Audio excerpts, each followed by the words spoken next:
Welcome to the MWA podcast. I'm Kyle, and I'm here with my co-hosts, Sean and Mark. Today, we're excited to welcome Elizabeth Weber to the show. Elizabeth is an outstanding woodturner, carver, instructor, and she's also a really fun person. She is the American Association of Woodturners 2023 Pop Artist Showcase recipient. We'll ask her what that is later. And she's also taught and demonstrated at schools and wood turning clubs across the country. She also helps run the Seattle Spoon Club, and serves on the Seattle Woodturners board as their president. So welcome to the show, Elizabeth. Thank you for having me.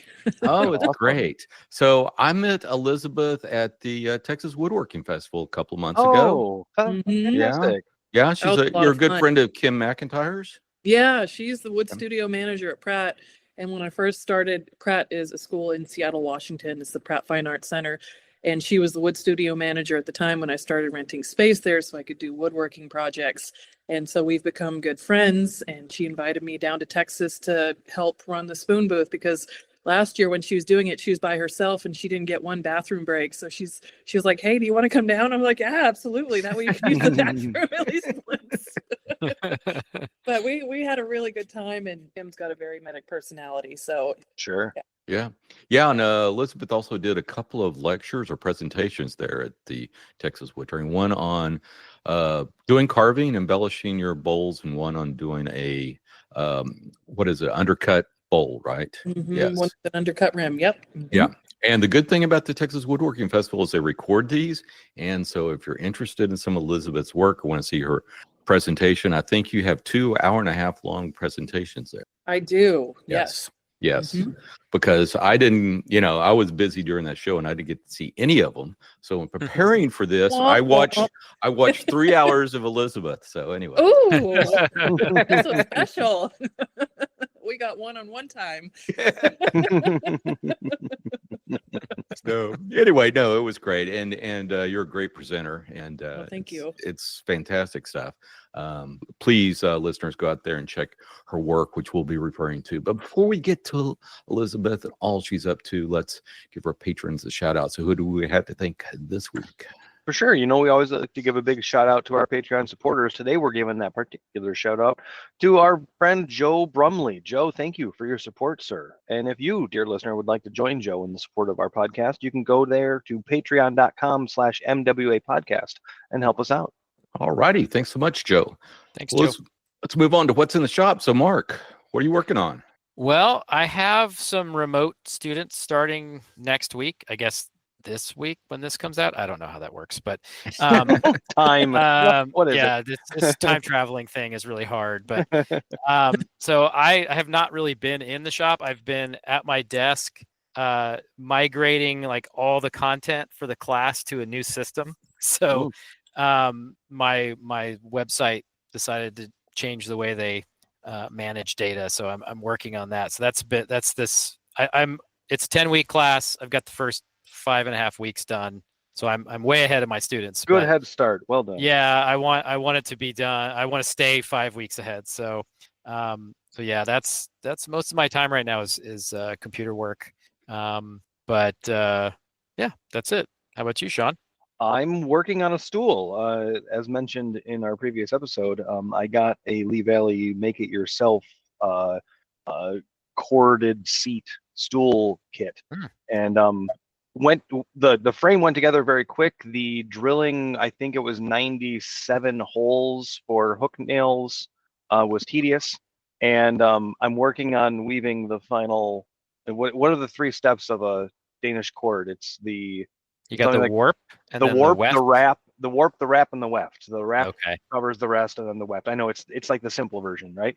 But so I'm working on the weft, and I'm finding that to be tedious, and so I do a little bit at a time, mainly because I've got nails that are 1/4 inch away from each other on either end, and getting those to be tough. Oh, Sean, we lost you. Womp womp. Hey, Sean, come back. Yeah, Sean, if you can hear us, we can't hear you. Sean's talking about nails. Boop. Sean? Oops, that's weird. I don't think he's ever completely dropped out before. Well, he can't hear us because maybe he needs to drop out and come back in. I can remove him. Wait, no. His headset just died. Oh no. Sorry, everybody. Oh. Last thing I heard was nails and boom. Yep. I was going to suggest golf gloves. Golf gloves are really good. Like white golf gloves for Danish cord weaving. Okay. Well, Sean will be back. I Yeah. think he's got a wired headset or something coming on. So I guess I'll go with what I'm doing. So anyway. Yeah. So I think our last episode, I forgot to mention this because it was a while before we recorded, is early in December, I met up with Wilbur and Wilbur Pan, of course. And we did a barbecue tour of Central Texas. So basically the Hill Country area, Austin, Lockhart, stuff like that. So we stayed in Lockhart, which is the barbecue capital of Texas. And for 3 days, we went to 6 different barbecue places. And it was absolutely fantastic. We had a wonderful time and got to eat some absolutely delicious barbecue. Did you work in any breakfast barbecue? No, we just probably did lunch and dinner. It was something else. I mean, it was like I love good Southern style barbecue. You can't find it up here in Seattle. So when I hear people are like indulging in barbecue in Texas, I'm like, oh my God. yeah, we're famous for the brisket and stuff. So it was absolutely fantastic. And we went to some absolutely fabulous places. 2 of them actually now have Michelin stars. Oh wow. Yeah, in fact, there's what were your favorites? Which probably Barb's Barbecue in Lockhart was our favorite. We also, as far as the traditional Texas brisket barbecue, probably Terry Black's is probably the best. But we also went to Black's, Middy's, Christ Market, and another one. So in Austin, it was really good. So yeah. What is Barb's famous for? What's their? It's a newer thing.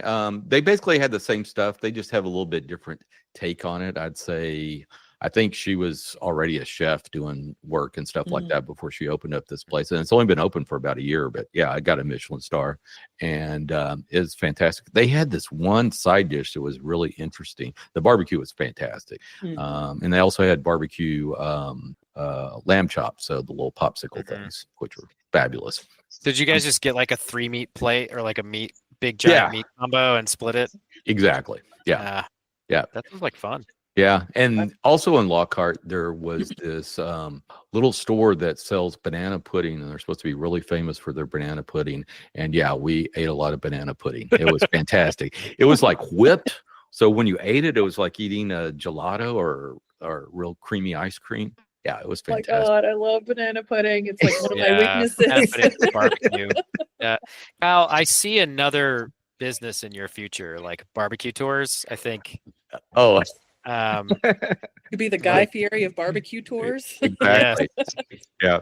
But we had some good time. We also saw some interesting stuff. We went up and visited Austin Waldo at the school, and I know he's moved a couple of times, and I think it's been a couple of moves since I've been to the school. So it was absolutely fabulous. He's got a great setup there. I was there in December teaching a couple of classes, really nice space. And that's where I got to taste Terry Black's for the first time. And it was like melt in your mouth brisket. I was like, oh my God. Well, see, next time you come down there, we got to get a group of people, stay a day or 2 later, and I'm down. Yeah, eat some barbecue. There you go. Yeah, they got some great stuff. So we did that. We also went to a mill that is like, by the river, had a water wheel and all this kind of stuff. But, it's kind of like you just come in and walk around and stuff. And it was kind of rainy. Nobody was there. But we walked around and all of a sudden they had all of these cases filled with antique tools. It's like they knew we were coming. All woodworking tools, and mainly it was woodworking tools. But then they also had some, I guess, blacksmithing tools. But it was pretty interesting. Texas is not known for having antique tools, and just to walk into some place and see all these tools, it's just, wow, blow you away. Very cool. Anyway, besides that, I'm also doing some annual parts production, which is all the little wooden bits and bobs for my jigs. I finally have, after last year, a good year of data because I haven't introduced really anything new, and orders have been steady, and I wasn't Swartz last year, and all that kind of stuff. So I really have a good thing. So I'm trying to get all the little wooden bits and bobs probably get enough for all of next year's orders done within the next 3 to 4 weeks. So kind of working on that. And I also got a new camera. I got one of the DJI Osmo Pocket 3s that Mark's been great using. camera. Yeah. Yeah. I've been interested, but I kept waiting for them to be on sale, and they never were on sale. And I didn't want to mention anything until I actually used it. And yeah, it's fantastic. But actually, Sam's Club, like during Black Friday, Thanksgiving type stuff, they had it discounted in a pack for it was like $500, and it came with the camera, SD card, as well as the large battery thing. And those are all extras that don't come with it. Just buying it off a website, it's like $519 just for the camera.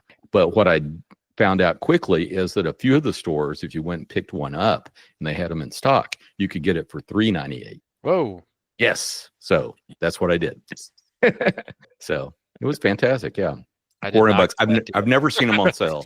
Yeah. It's kind of like Apple. Like they don't put it on sale. Yeah. Unless they're discontinuing it. Yeah. Yeah. Mm-hmm. So anyway, so I picked that up. I've been using it around the shop, and I recorded a couple of videos I posted, and it's great. Fantastic. Really like that. But with that, Sean, so your headset's back. Sean? Maybe. Sean. No, Sean, you're muted. No, Sean. Oh, we had him. We lost him. I know. I saw him, and then I heard him laugh. Oh, there he is. I'm back. I'm here. I'm here. Oh, I'm here. okay. Woo. Okay. No, yeah, no. He I'm wandered on a off. different headset. If I sound different, I had to swap it out. I don't know why my other one didn't charge.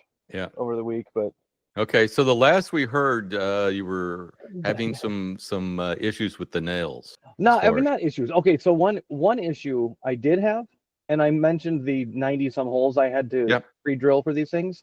Coming in the kit is a small box that says count 100 T-nails, 2mm by 20mm. Mm-hmm. I had one less than I need. Oh no. Literally pounding them in all the way around, and when it's down to like 5 or 6 holes left, I look and I go, am I seeing them enough? And sure as hell, no, I'm missing one.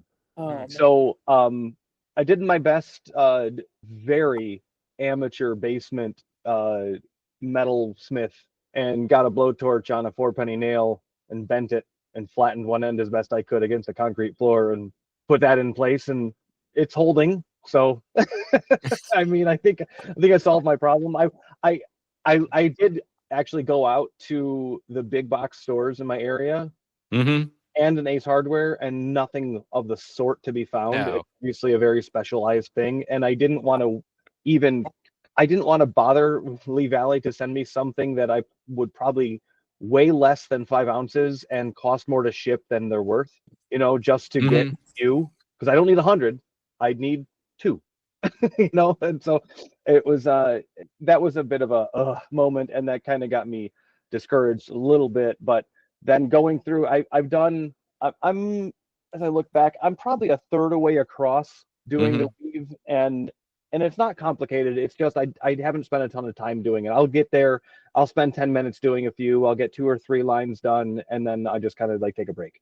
Yeah. Because it is very tight underneath, and it's a little tedious on the fingers. Well, if I were you, I would probably go ahead and reach out to Lee Valley, because it might do them a favor, because they know where they need to do some QC checks. Well, that's true. I had that exact thought. I'm like, I'm not asking for much. I just want to let you know that this occurred. I'm getting past it, because I kind of sung the praises of it before I started into it. Like, this thing has everything you need. It's perfect, and yes, right up until that point. And unless I run out of cord, that would be the other thing. If I somehow don't have enough, that would tick me off too, because it'd be really hard to patch it. I don't know. I mean, I might do some research on how to do that. But literally, I mean, so far so good. It's working. And it's, the progress is slow but ongoing. I'd hope to get it done in a weekend, because it really could have. A couple hiccups along the way made that not happen. But So, dear listeners, the final review will be forthcoming. Yes, when I get to sit my butt on said stool, I will let you know how it turned out. Right now, I think I'd fall through it. Fantastic. Well, and you advise that they count the nails before they start driving them in. Yeah, but count the tedium. I'm pretty good at separating Lego sets out before I start, but if I were to count out, I don't know what groups of 5 or 10 of little itty bitty hook nails, I might even lose count going to 100. So I don't besmirch anybody in QC that might have missed a few, or that, because the box, when I opened it up, that particular small cardboard box that held those nails, it's the kind of like the bottom is just it's that overlap that you could push up and it would collapse. Yeah, kind of collapsing. And a nail that small could have easily slipped out a gap. They And probably so- do it by weight. So they're I so wonder. small, it's really easy to miss one. Wouldn't you A lot of always go times like plus 2% on Right. weight or something, Mm-hmm. Yeah. and say that's about 100? But hey, I'm not knocking them. That's fine. But Cool. so that's it. It's a tiny stool. It sits up on the bench, for right now, and it's in progress. It's woodworking. It Hooray. is. Yes. Hooray. It was let's see, is it 16 floating tenons to put Yes. into pre-cut mortises? Yeah, real high quality woodworking. Well, it's all about the weaving and getting that done. Yeah, I'm getting the weave done. The seat holds it all together, right? So Well, yeah, and that's what I'm happy. Not the first row was kind of difficult because the rails are offset against the legs, so there's a gap at the front, back, and sides where there will be a little bit of just kind of what's wrapping over it, but generally an air gap. Yeah. And that was hard to keep straight because it kind of wanted to pull one way or the other. But now that there's like 6, 7, 8 rows in, I'm seeing them kind of course in enough that I should be able to correct them all Cool. when it's done. Wait, I think Mark had a recommendation for you. Oh, golf gloves. Go get yourself some cheap golf gloves. Oh, You should have I some. have a bunch of left-handed ones. I need to get a right-hand. Yeah, or put it on backwards. I don't know, but Yeah, I don't know. they work really good because the leather's thin. It's really thin, so you can still feel what you're doing. But yeah, when I was doing some Danish cord work, that saved my fingers. Yeah, and right now with just blame myself, but I can blame the weather too. It's incredibly dry right now, and so my hand is cracking. Not even doing that stuff. That's just day to day. I got the littlest nick. I'm like, well, how did that happen? Oh, well, it just must have brushed up against something hard, and I lost some skin. Like it's dry. That is not an issue here. It is wet. Yeah, we're coming up. I was talking to a guy at work who's not from the area and he's not used to it, and I said this isn't every time, but after this weekend, we're going to have days where the dew point is -12. That's cold and dry. Oh. Yeah. I was actually thinking about you, Sean. They're having the Houston Marathon this Monday, and it may be the coldest marathon they've ever had in Houston. Oh, but it'll be comfortable for me. What's it going to be? 50? No. They're thinking it's going to be like below freezing when Oh, wow. it starts. Yeah. Okay. That's wild down there. Yeah. I remember, Kyle, what was it? It was, done 4 years ago because it was right before COVID that I was down there late January, and it was like barely under 60, and all the locals were freezing, and I was fine. Oh, yeah. I was fine, That's when we have a chance to wear a sweater once a year. Yeah, and I walked around in a long sleeve like race shirt, like a breathable poly race shirt. Anyway. Hopefully those marathon runners do well. Yeah, exactly. I'm sure they'll be fine. Cross. Yeah. So Elizabeth, what are you working on in your shop? I just finished a commission piece that I need to send out tomorrow, and then I'm working on a bunch of boxes for another auction that's coming up later this year. So just trying to wrap that stuff up as best I can. Yeah, these are turn boxes. These are turn boxes, so they're very different from what flat workers, what we call, the traditional woodworker in the wood turning community. It's a flat worker. Yeah. So it's very different from the 4 sides that come together. This is very round, and then we try to get that nice suction fit. You know how you try to get your drawers to push it. Have the lid just particularly slip in. Yeah. So you try to get that fit just right, and then it just pops off, and you're like, this is so good. Well, different from what you're probably used to. Well, you do other stuff than that, because one of the things that just blew me away was this little coffee and I guess croissant that you have. The cup and coffee, yeah. Yeah. Yeah, that one is also a box, but that one I wasn't looking for like that suction fit. It was more like a loose fit because it's like, okay, I just want to open this one-handed. They call it a ladies fit, which I don't know whatever that means. Oh boy. Yeah, I know. Handed and you put the lid back on, but yeah, that one was done for fun, and it's kind of talking about my French heritage because my mother is from France, and so she's the first from her family to come to the US. And so my first introduction to France when I was a kid was, oh, you've got these croissants and you get to eat them and they're buttery and they're delicious. I can't get this back home. So I have these really fond memories of spending time with family, sitting at train stations, just eating these pastries that were so good. Yeah, I guess the most important question is, or probably for your husband, is can you make the croissants? I have made them. I have not made them in a long time, but I have made them. They are so good. But we have tons of good bakeries here in Seattle. So it's like I could spend hours and hours in the kitchen making these, or I could just go down to the exactly. Yeah. So occasionally I'll do it when I'm like, okay, I got this urge to bake something, but I'm like, let's just go to the pastry shop and get some pastries. Okay, yeah. I'm in the same ball game, Right? People ask me, so do you go fishing? I go, because I live on the coast. You go fishing? Right. I go, no, I got a fish store that's right down the street. Yeah. So my husband, you were talking about him earlier, he also likes to smoke salmon. And so he'll go down to the grocery store and go to the fish counter and get, and people will be like, oh my God, did you go fish and get this fresh out of the water? And he's like, yeah, I got it fresh from the counter at QFC, which is our grocery store. Yep. So that's where he gets his fish, but everybody's like, wow, did you go and like fish all this? No. Still tastes good, but exactly. You guys are close to the source. It's close. It's close enough. Yeah. It's close enough to lie about it. Yeah. I mean, does it taste like that? Yeah. I mean, it tastes delicious. You tell me. Hey, you know how far those Pacific salmon need to swim to get to me? You got it fresh. Actually, at Pike Place Market, they sometimes fly in Atlantic salmon. And my younger brother, when he was visiting one time, got so upset. He's like, why are they flying it from the East Coast? You've got enough fish out here on the West Coast. This is terrible. And I was like, oh, Paul, it's fine. Yeah, it's okay. Sometimes people want a different fish. Maybe they do. I don't know. Give the people what they want. Exactly. Well, cool. Well, so Elizabeth, tell our listeners a little bit about yourself, where you grew up, and how you got into woodworking and then turning. So I am a wood turning and spoon carving instructor located in Seattle, Washington.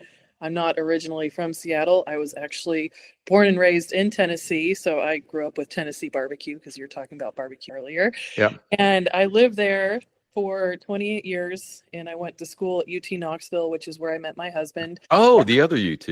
Oh, no, this is a real UT. I said that during one of my demos, and I got a lot of booze. But what was funny, there was a guy in the crowd who actually knows my mother-in-law, and I didn't know that because he told me afterwards, but he raised his hands. He's like, "Go Vols!" And I'm like, "Yes." See, and when I was in college at the University of Toledo, Ohio, was also UT. Just saying. Oh, there you Just go. saying. So many UT was Tennessee when I was in Georgia. Like that's. So there you go. Yeah. See, Yeah. okay. Team Tennessee. So I went to school there. I met my husband, and then we both were in the engineering program, which is how I met him. And when we finished up school, well, he didn't finish up school. I finished before he did, but he was interning at Microsoft, which is here in Seattle, Washington, and he interned 4 summers in a row, and he's like, I'm going to be a career student. This is awesome. Like, I'm living my best life. And Microsoft was like, no, son, you need to graduate. We're not going to make you an offer till you're done with school. And he's like, oh. So he wrapped up his studies. We packed up our little Honda Fit and made the drive, 2,800-mile drive all the way out to the West Coast. And so we both started working in engineering. And so my background is in water resources, and I was involved with the city of Seattle, helping with large construction projects in downtown and South Lake Union, where you have Amazon and Google, so all these big tech companies. And at the time, Seattle was the fastest growing city in the US, so it was pretty stressful to be involved in that industry. And this is where the woodworking comes in, because I had to find a way to channel my energy in constructive ways. And so I was like, oh man, what if I started like redoing furniture? Because when we moved out here, being graduate students, we didn't have a whole lot of money. So we were getting used IKEA furniture off of Craigslist. And you can imagine how bad the quality was. And so the little hex screws are coming out. Yeah. Those are two words that don't go well together. Used and IKEA. Yeah, right. So when I expressed interest in woodworking, my husband was like, yeah, that's great. You could build furniture and replace all this other stuff we got. And I'm like, okay, cool. And so we had a table saw that we had bought because we're in a fixer-upper. If you can see the door behind me, we're in a 1905 Craftsman house, and it needed a lot of TLC. So he had bought a table saw just to cut some parts up and do some renovation projects. I was hands off at that point. So we had a table saw, and I just started cutting pieces. And I was like, this is kind of cool, but I don't know what safe practices are. So I started taking woodworking classes and got more and more into building furniture and reading up and just absorbing as much information as I possibly could around woodworking. And then at some point, I decided I wanted to turn components into these pieces I was making. And so I was like, well, I'm going to go take a bowl turning class, because if I can turn a bowl, I can turn a spindle, right? They're completely different types of wood turning. But I was convinced this was the solution. You're round. Yeah, they're both round. Yeah, it'll In work. one aspect. Yeah. So I took a bowl turning class, and I joke that it was all downhill from there. And I told this to a group of girls in Portland for Girls Build. So it's an organization that helps women get introduced to power tools and construction projects. And they were like, wait, you said downhill, isn't that bad? Like, isn't that terrible? Like, why are you still wood turning? And I was like, no. I mean, like, I forgot all the furniture stuff and I just couldn't stop turning. It was a good thing, trust me. And so then I just started turning more and more, and I couldn't stop. And here I am. So that's sort of how you went over to the dark side. Yeah. And I try to lure other people to the dark side too. It doesn't always work, but I try. I was at the lumber yard the other day, and some guy I bought a big plank for a class I've got coming up, and he was really excited. He's like, what project are you going to do with that? And I was like, well, I have a class coming up that I'm going to teach people. And he's like, oh, that's so awesome.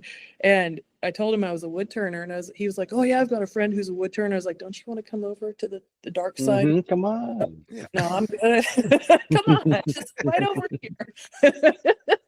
I promise it'll be worth your while. So it is very addictive, since most projects can be done relatively quickly, unless you do that double turn thing where you got to let it dry for like 6 months in a paper bag or something like that. Yeah, you can do twice turning. Yeah. I like the pieces when they're green and wet and just let them dry and warp and go crazy, because I think it still looks organic, but not always like me. Some people love it perfectly round and brown, and they have the patience to twice turn those pieces, turn them once, let them dry, and then put them back on the lathe and finish them up. And I'm like, just wrap this thing up. No thanks. Well, if you're gonna carve it, right? Right. Yeah. Yeah. So I can carve and make it look okay. I think. I don't know. I think the carving adds an organic element to it. Like, why? I mean, it's not important that it be perfectly round anymore. You can. Yeah. You're not doing perfect geometric patterns. You're doing organic stuff. So. True. And also, like, when it's not perfectly round, people are very confused on how you did it. They're like, oh my God, like, this is off. Like, how do you do that? And I was like, well, you kind of like dance around at the lathe, and I do all these weird motions. Good. Blow it way down, and you start rocking in and out. And exactly. So you want to come with me? No. Well, have you ever done that offset turning? Like multi-axis? Yeah. I've done a little bit. I've dabbled a little bit in it. That I'm by any means an expert. I don't post what I've tried just because I'm like, it needs some work. But it throws people off too, because everything's kind of on a different axes, and they're like, oh my God, was this at the lathe? Like, how did you do that? And they scratch their heads, and I'm like, magic. Magic. Well, now, what inspired you to start carving your turned work? The pandemic. So, like, in 2020, I was, so I live in the city of Seattle. I'll give you some context. And my house is about 30 feet up off the street, and there's only one access point, one set of stairs to get up and down. And so there was no way that I could get tools up here to do my own turning. So I was renting space at the Pratt Fine Arts Center, and I had access to a lathe and all the tools I needed to turn. But when the pandemic hit, everything shut down and I lost access to all of that. So when it first started, like when the pandemic first started, I spent the first month just in the basement carving spoons, one after the other. And at some point, about a month in, I was like, there has to be more to this than just carving spoons, because the pile was getting bigger and bigger. And so at the time, the American Association of Woodturners was putting out these voices videos, and I was watching them because I was like, well, I don't have anything else to do. And so there was this lady who was talking, and her name is Meryl Salin, but I didn't know it at the time. I was just like, I'm going to listen to what she has to say. But everything that she said about wood turning and finishing, textures and colors, I was like, yeah, that totally makes sense. And, so everything she said resonated with me. So I was like, all right, let me see exactly who she is and what she does. So I Googled her name, and I was absolutely blown away by the work that I was seeing. And I was like, oh, wait, how do I do this? I got to try this out. And so I had a pile of unfinished bowls sitting in the corner. So I picked them up and I was like, I'm going to grab some gouges and just start playing with the surface and see what pops up. And I had some milk paint. So I started playing around with milk paint, and it was essentially me being stuck in the basement with no lathe that kind of forced me to do a pivot and try to find a new path forward. And then once I started carving, I was having a lot of fun with it. And then like wood turning, I couldn't stop. So yeah, that was pretty cool. I mean, the organic shapes, I was just looking through your Instagram, and the fruits and vegetables and textures and things. The one that just looks like a flower turned upside down almost. It's phenomenal. And that's got to be hours of carving. Like there's nothing simple about what you do. I mean, it's detailed and it's phenomenal. Absolutely phenomenal. Thank you. Yeah, I love the tedium of it. I just like to sit there and go, and then just removing material and seeing what pops up. I'm just like, oh, this is fun. But sometimes cool. Up, like, I just gave myself a design opportunity. So it becomes something completely different. But embrace that change. Yeah, those would be the stories. Like, oh no, I really was aiming for this, right? But I sneezed. Yeah, and came this. Yeah, exactly. I think I had somebody at the Texas Woodworking Festival ask me. He was like, "So what happens like you really mess something up?" And I was like, "I try to blend it in, or it becomes something totally different. Try to work with it." He's like, "Okay, cool." So it's fun. Well, cool. Well, tell us a little bit about one of the things that's dynamic about your work is the color you put in. So you use a lot of different techniques as well as colors. So tell us a little bit about that. You use like both milk paint and acrylic, and sometimes it's a combination of both. Yeah. But my first foray into using color was milk paint, because when I first started, I was like, you can't paint wood. Why would you ever paint wood? It's so beautiful. What terrible. But then I was like, well, maybe I do want a little color. So the milk paint was easy for me to start with because it has such a rich history. It's been around for centuries. So like, I'll give this a shot, And like, oh, wow, this looks great, but these colors are kind of dull. And I want something bright and bold. And so that's where the acrylics came in, because I can only get so bright with milk paints because they have to be food safe. So they're more earthy toned. Yeah.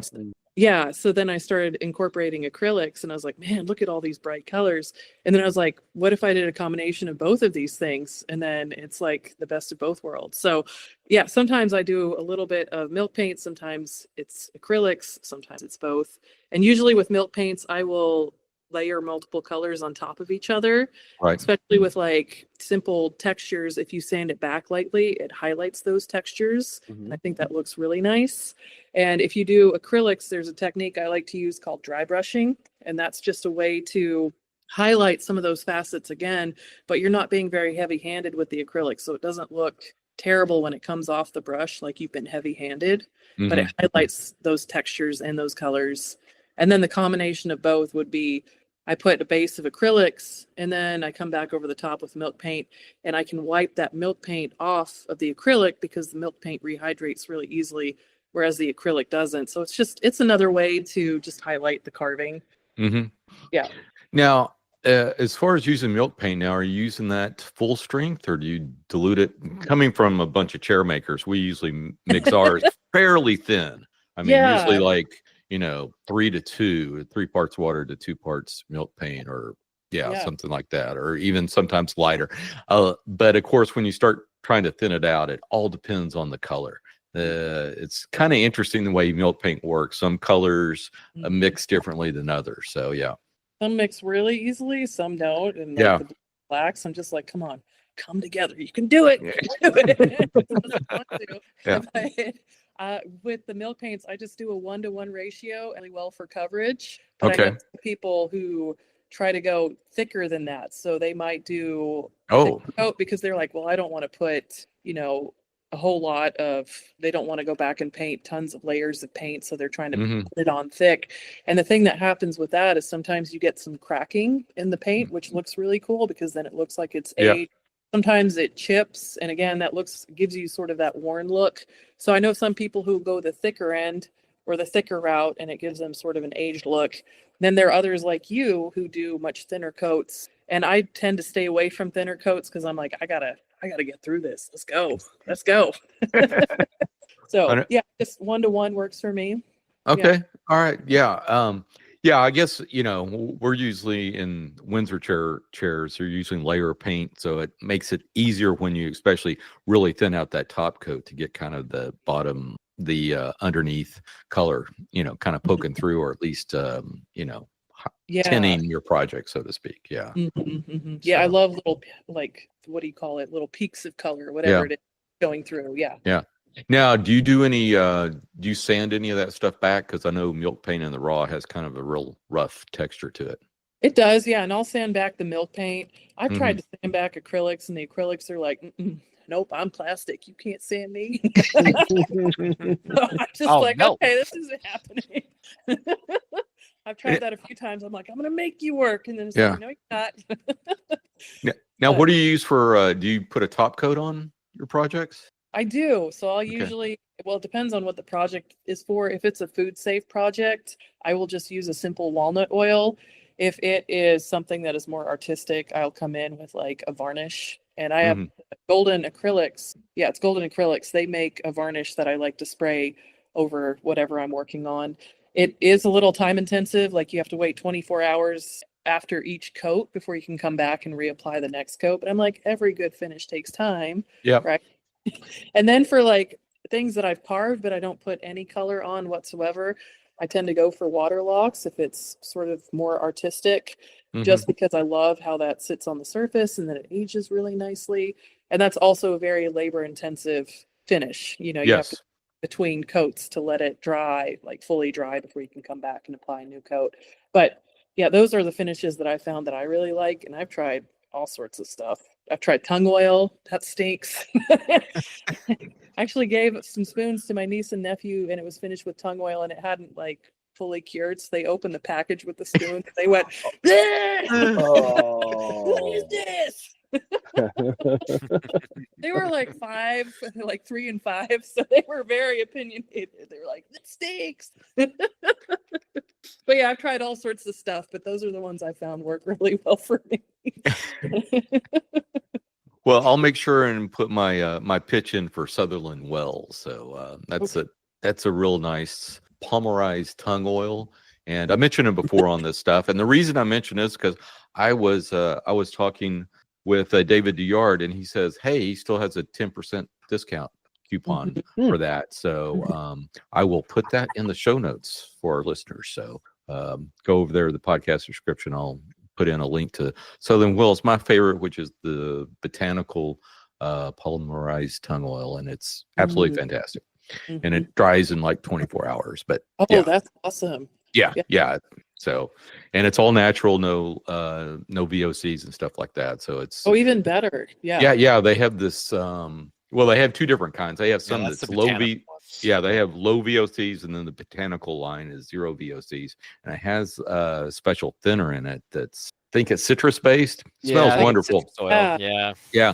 And you can buy their full strength, which is a gloss, but you can thin it down with this citrus and make different, whether you want from a matte finish up to a gloss finish, depending on how much thinner. So it's, when you look at it, it's like, this is kind of expensive. But if you like, hey, I want a, semi-gloss or a satin finish, Yeah, tung oil is a great finish. I just found that the smell was a little off-putting, but given that plug, I might have to give that a shot. Yeah. Yeah. I'll put that in there. Well, so tell us about some of your favorite pieces that you've made. I know a couple of mine, but I know. How do you pick? Yeah, I know. I'm like, how many can I talk about? Do we need categories? Fruit based, nature based. Yeah. Hollow forms. What are we talking about? Most of my favorite pieces are the carved pieces. So I'll talk about some of them and we'll see where that goes. Okay. So I think my favorite piece of all time is my poppy bowl. Mm-hmm. And that one was actually made for my dad's retirement. He was a history professor for 52 years. And so that's a very long time to be teaching. It was his passion. And we all joked, well, he's never going to retire. And then he actually did. So it's like, oh, dear God, what do we do? And his colleagues, or one of his colleagues actually reached out to me to make his retirement gift. So I was like, oh, I got to think about what to make him. And I knew I wanted to do like a carved motif on the outside of something I'd turned, but I was trying to figure out exactly what would speak to him. And I know one of the areas that he loves to study is World War I. Mm-hmm. And so I was doing some research on World War I, and during World War I, there was a poem written called In Flanders Fields, and it was written by Colonel John McCrae, really beautiful poem. But he was looking out at Flanders Fields and seeing all this death and destruction and chaos. But amid all of that, he saw these bright red poppies coming out of the ground. And for him, he's like, you know what? Maybe we can come back from this even better than we started. So for him, it became a symbol of hope and remembrance. And in fact, in 1920, it actually was officially given the title of being the symbol of hope and remembrance. And so you'll see when we honor veterans, poppies will come out because we're honoring the veterans. And so I was like, okay, that's the one. And so I kind of mentioned it to my dad before I even started the project, just to see, like, to feel it out. And he's like, oh my God, that's great. Yeah, it's so smart. And he starts sending me like poems and everything. And I'm like, okay, so he's on board. But then he kept pestering me for the next 6 months. Like, so when are you going to start this? When are you going to start this? I was like, I'll not really help you out here. Sorry. I'll get around to it. And then his retirement party came and they gave him this bowl as a gift. And he's just like, wait, what? Huh? And he got choked up for all of 30 seconds. And my dad is a very stoic man. So for him to do that, I was like, man, I did good. Awesome. I know. So it's his favorite piece. And so from my perspective, like just seeing my dad teaching throughout these years and having his students run up to me and go, oh my God, you're so-and-so's daughter. Wow. And I'm like, I don't understand. I live with the guy. Are we sure we're talking about the same person here? But, his students loved him. He gave a lot to teaching. He did his best to help students find a path forward. And so I feel like that really embodied him and everything he loved. So for me, it will probably always be my favorite piece. That's awesome. Well, it's an outstanding piece. Well, it is. Can I ask, because that carving is detailed. It very whole lot going on there. How I'm going to guess that the carving was longer than the turning. Yes. Goes without saying, maybe. But how much more? By a factor of 20, probably. I mean, this was 100. weeks and weeks of carving.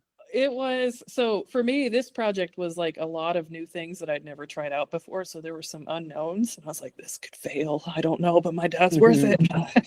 There you go. So it took, oh God, I didn't work on it continuously, but I spent 6 weeks on it, but it was not continuous. It was not a continuous 6 weeks because I was working on other things too. I would say that piece probably has somewhere between 80 and 100 hours in it. Sure. But my dad, completely understandable just looking at one side of it. I understand. My dad, I'll say this, my dad is worth it. There you go. But yeah, it is very detailed, but I had fun kind of trying new things out and thinking about how my dad would react to this thing.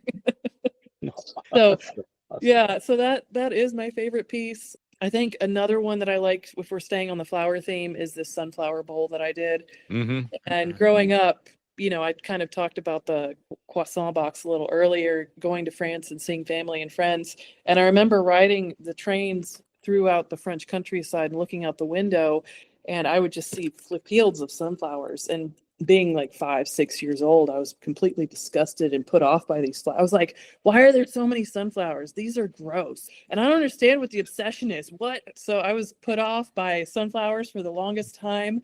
And then a couple of years ago, I was riding a train through France again because I was seeing family. And I looked out the window and I saw those sunflowers again. And this time it hit me a little bit differently. I was like, oh my God, I remember those. And then all of a sudden I'm flooded with these memories of spending time with family and friends. And then thinking about how disgusted I used to be with sunflowers.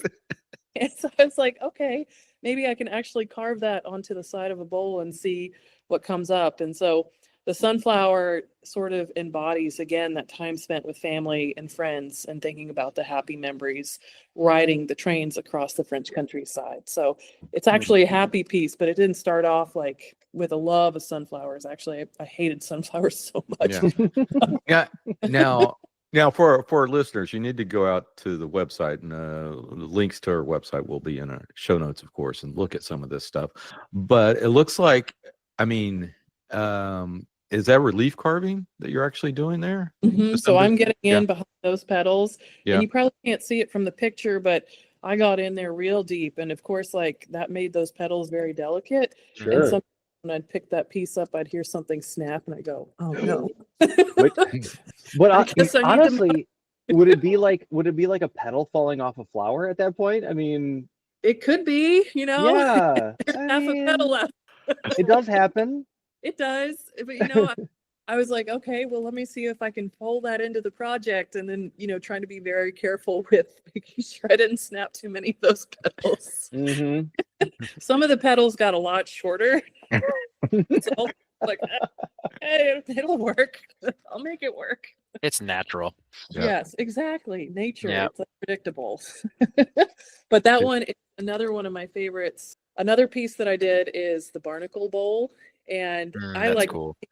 Yeah, thanks. I like that piece because, you know, growing up in Tennessee, it's a landlocked state. So I didn't really get a whole lot of exposure to the beach or salt water.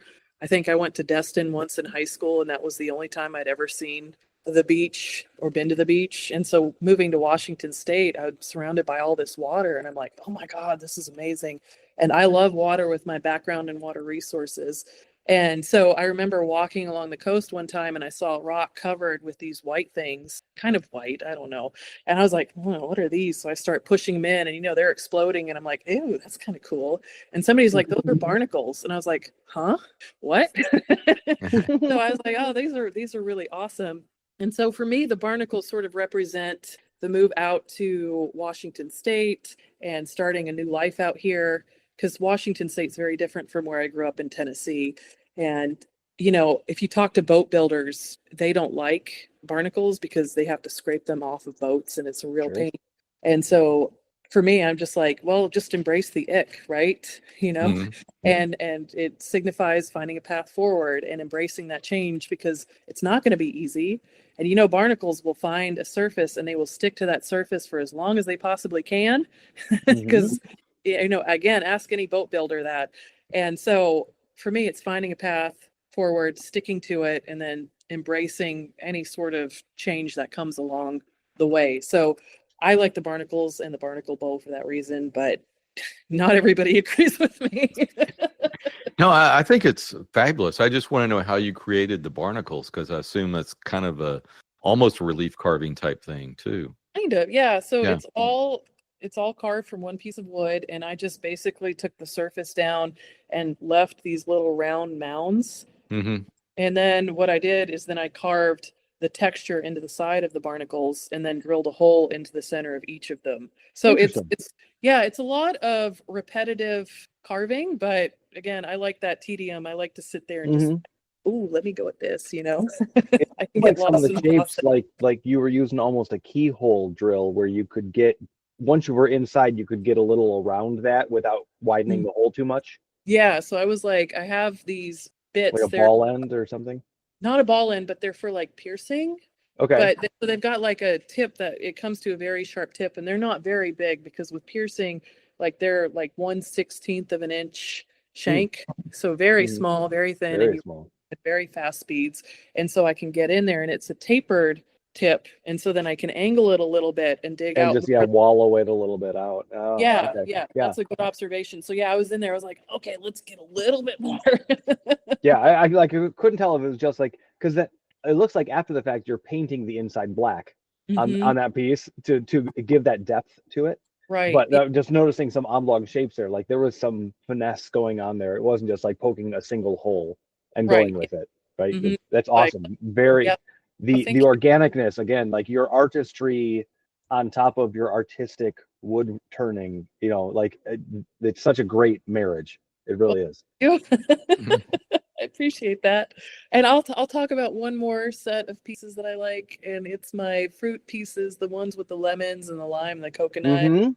And those boxes were actually inspired by students. And so I teach box turning to students, and sometimes they come up with like really creative projects. And so I saw students create like coconut bowls, and they were doing lime boxes and lemon boxes. And I was like, oh, I should try this out and see what I can come up with. And so, I'm thinking about all the students that I've taught and how much fun I've had along the way. And so I like to say that I'm learning just as much from my students as they're learning from me. And so it sort of ties back into my work. So I love spending time with students and seeing what they make, because everybody's different. Everybody has their own story. Absolutely. Those, I mean, it is like the, talk to a kindergarten class and see what their ideas are kind of thing. And I'm not saying your students are kindergartners, but like, it's such a, what if we did this? Mhm. And what if you just, instead of a coconut, you could open it up and it's a lidded box, like, right? But make it seamless on the outside. Like you can't tell it's a box. Like it's such a cool idea. Yeah. And it's just like, you pick it up and you're like, you can open that. And they're like, huh? So, yeah, right. What would be great is, and I don't know, did you, like, if you would have, if the lemons and limes, or, because there's a couple of them, if they didn't all open top to bottom, if they opened from the sides or something, like changing the axis in a way, just to confuse the mind. You get one and you go, oh, that pointy bit must be the top. Let me pull that up. But if that doesn't move and it's actually side to side in comparison, like it would just be a different look at it. It'd just be interesting. I'd like to watch that. It's kind of like those puzzles that you get. There was a lock that we had at Christmas, and you had to figure out how to unlock it. And it was basically you twist one thing, but everybody's sitting there with the keys trying to get the keys to work. And and then by accident, you figure out, oh, I got it to work, but you don't know how. Yeah, you don't know how you did it. Yeah, what did I do? Awesome. I know. Put that open again. But so cool.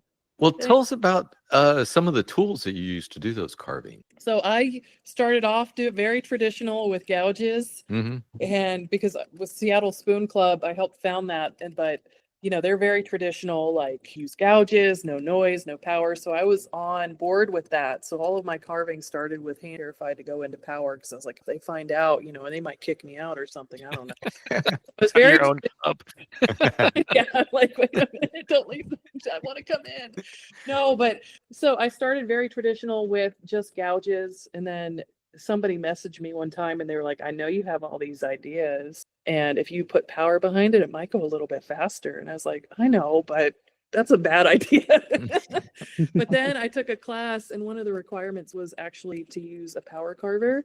And so that class opened my eyes to, like, as soon as I started using it, I was like, oh my God, this goes so much faster. Imagine all that I could do with this. So I adopted the power. And so I incorporate power carving into my carving. I'll go back to traditional gouges too when I feel like I want to use traditional gouges. And the other thing that I'll use is a wood burner. And so sometimes you can use a wood burner to do pyro carving, where you burn away the material that you don't want in your project. And so I use, sometimes a combination of all three of those in the projects that I do. So traditional gouges, a power carver. The unit I use is a Master Carver Micro Pro. And so it can run at a pretty fast speed, and it cuts really nicely. And then the wood burner I have is just a Burn Master. It's actually sitting on the floor over there. But yeah, I use that for pyro carving too. So those are tools I like to use. Yeah. We'll see if anybody in Spoon Club's listening. See them next week. Wait a minute. What's this power? But you're using it on bowls. It's okay. That's Not included in the charter of the Spoon Club. Yeah. Right.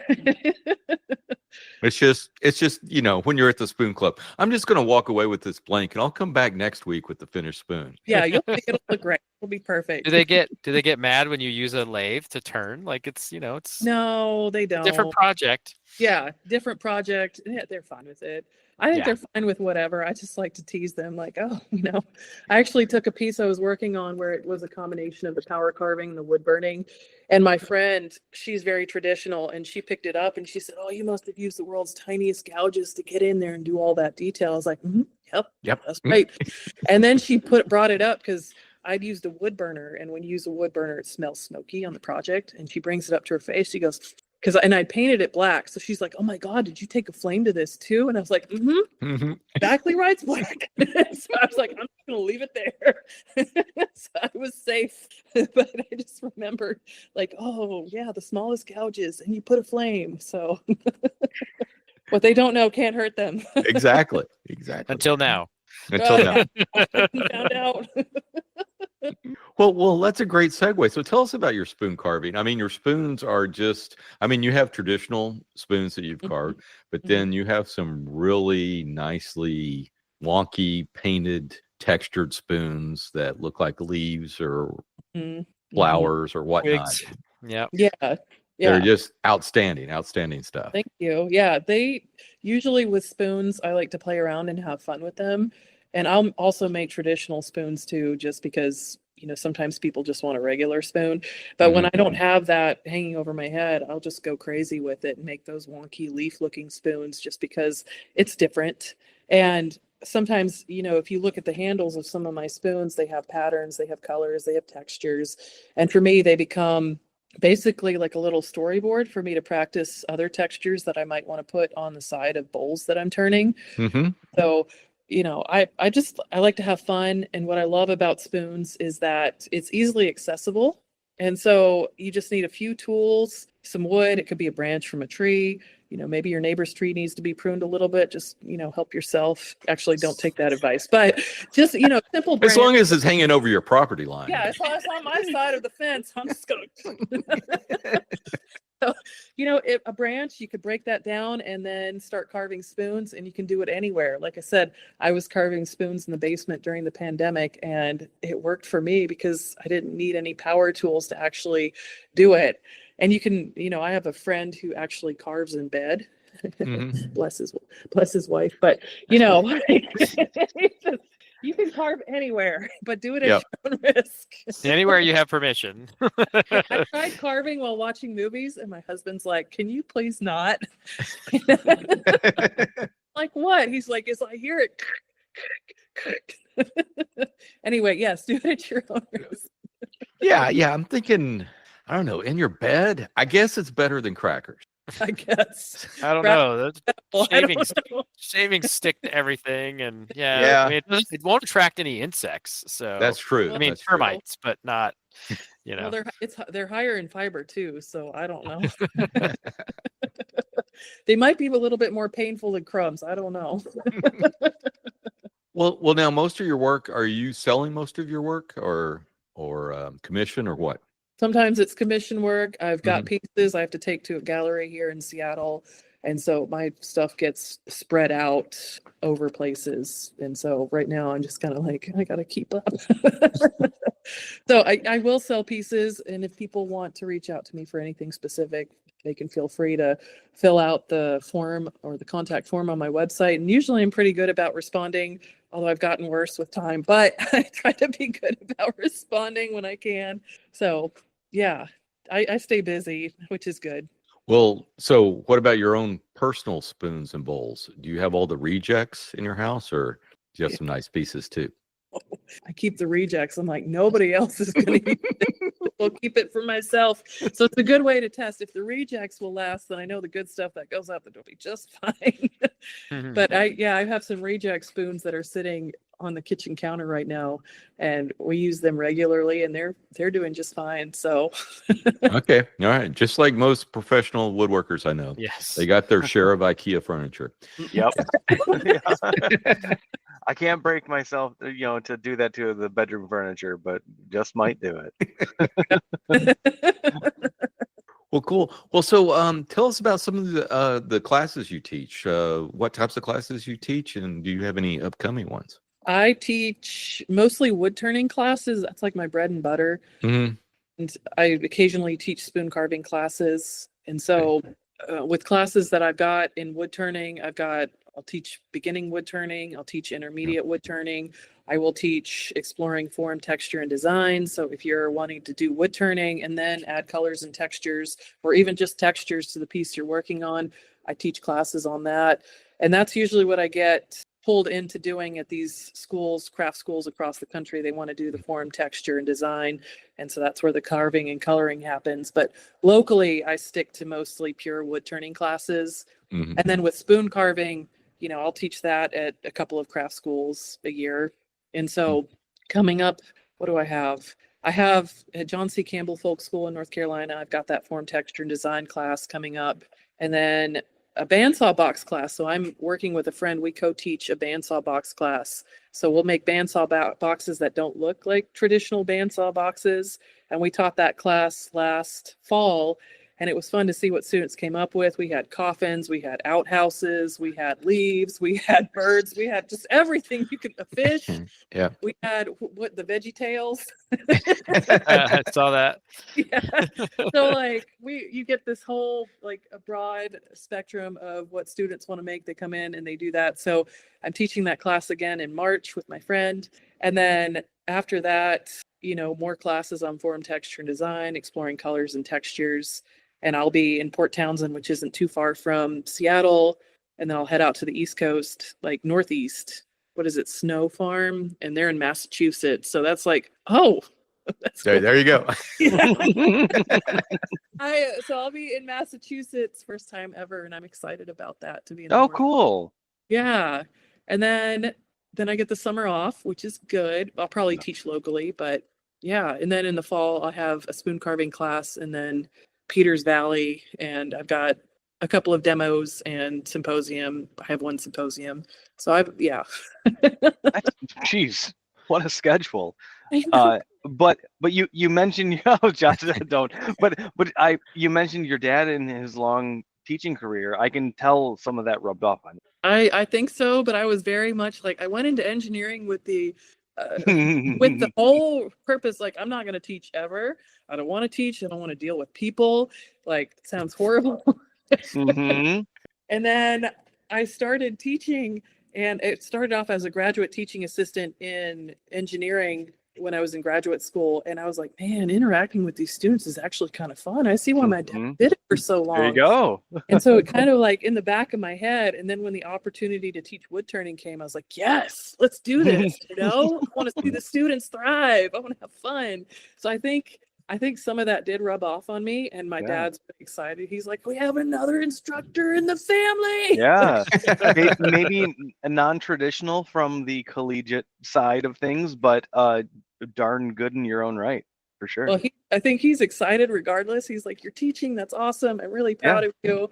And he's excited. So, Yeah. Inspiring others. That's such a good way to go about it. Yeah. Oh, for sure. Yeah. I mean, if anybody who hasn't gone to the Instagram posts or the website, please do, because definitely inspiring. The creativity in what is wood form is fantastic. Yeah. Yeah. So when are you coming back to the Austin School of Furniture? That was a good question. You'll have to ask Austin Waldo. I'm gonna have to ask him because I need to take a class from you. I've had so much fun down there. I mean, yeah, he's got a great facility. All of the students were so nice, and then we went out to get lunch every day, and it was just, as an instructor, you come across all sorts of personalities and people, and this was definitely one of the best teaching experiences I've ever had. Like, the students were A+.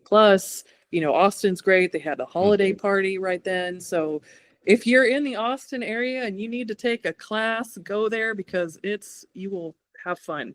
Yeah. There you go. I've been in a lot of places, and it was one of my better experiences. So that is a ringing endorsement for the Austin area and Austin School of Woodworking or Austin Woodworking Show. That's phenomenal and surprising that Kyle doesn't have the automatic pull to tell you that you're going to be at the next Austin show. But I don't know how Texas works all the time.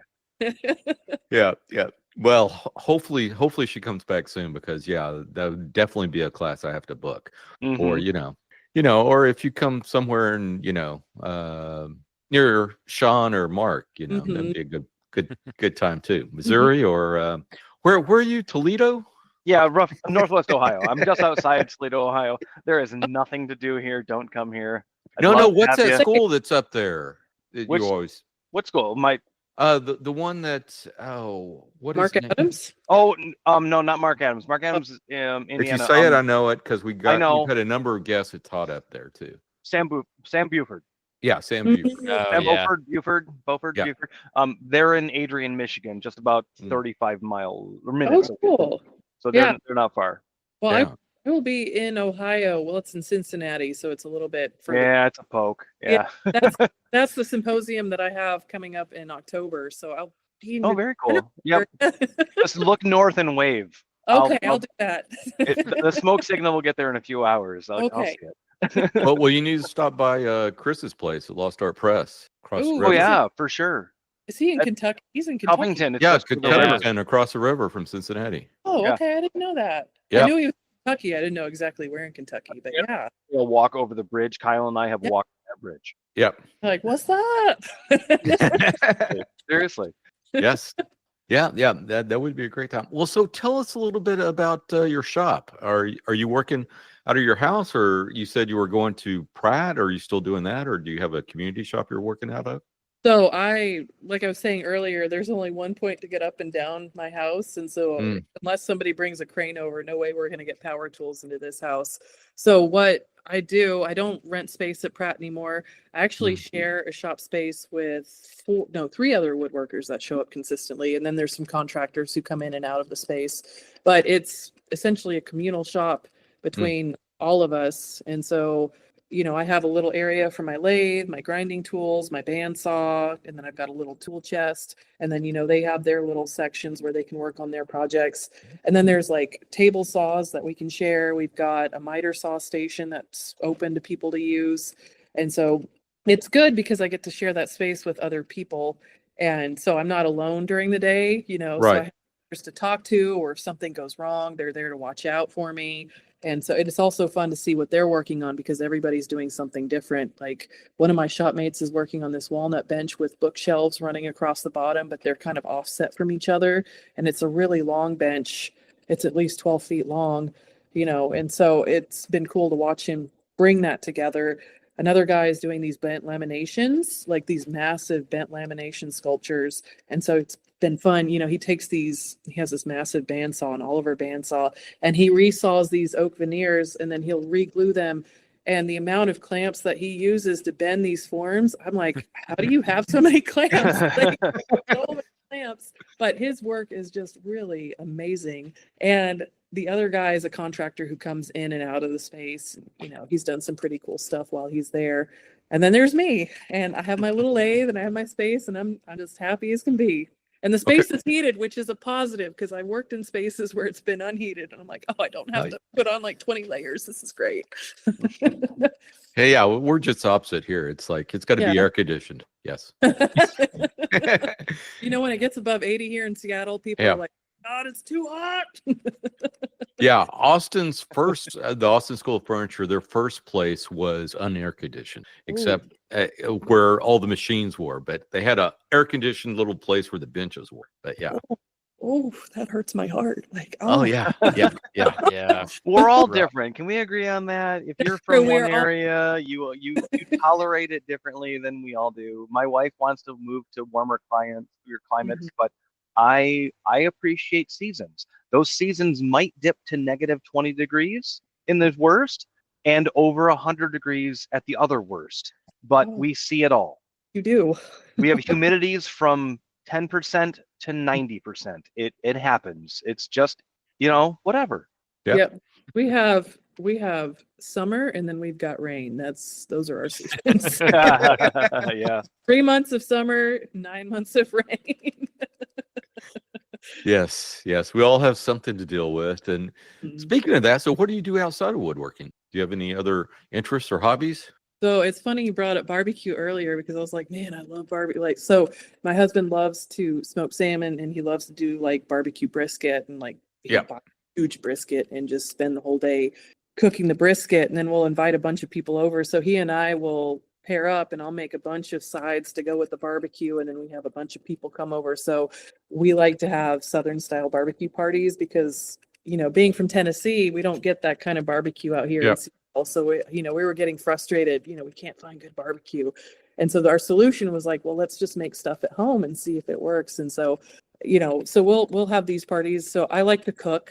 And so it's not just limited to Southern style barbecue, but also trying different cuisines from around the world. So it could be Asian food, it could be French food, it could be Polish food, it could be all sorts of different things. So I really like cooking.